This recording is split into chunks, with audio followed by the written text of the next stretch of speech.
అల్పపీడన ప్రభావంతో తెలుగు రాష్ట్రాల్లో విస్తారంగా వర్షాలు కురుస్తున్నాయి.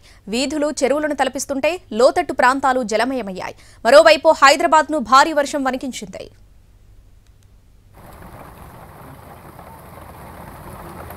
పశ్చిమ మధ్య బంగాళాఖాతంలో అల్పపీడనం ఏర్పడింది. దీని ప్రభావంతో తెలుగు రాష్ట్రాల్లో మోస్తరు నుంచి భారీ వర్షాలు కురుస్తున్నాయి. ఇదే తరహాలో మరో 2 రోజుల పాటు విస్తారంగా వర్షాలు కురిసే అవకాశం ఉందని వాతావరణ శాఖ తెలిపింది. ఉరుములు మెరుపులతో కూడిన తేలికపాటి వర్షాలకు తోడు 40 కిలోమీటర్ల వేగంతో గాలులు వీస్తాయని వెల్లడించింది.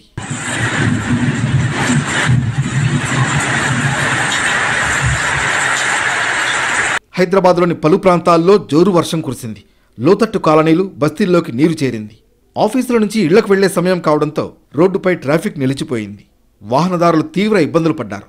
ముఖ్యంగా దిల్సుఖ్ నగర్లోని పిఎన్టీ కాలనీలో వర్షం నీరు నిలిచిపోయింది. చైతన్యపురంలోని కమలానగర్లో రహదారిపై వర్షం నీరు చేరి వాహనదారులు ఇబ్బందులు ఎదుర్కొన్నారు.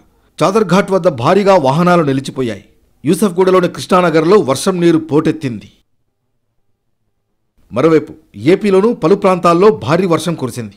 ప్రధాన నగరాల్లో వర్షాలకు జనజీవనం స్తంభించింది. ప్రధానంగా రాయలసీమ, కోస్తా జిల్లాల్లో భారీ వర్షాలు కురుస్తున్నాయి. పిడుగులు పడే అవకాశం ఉండడంతో జనం అప్రమత్తంగా ఉండాలని ఏపీ విపత్తు నిర్వహణ సంస్థ సూచించింది.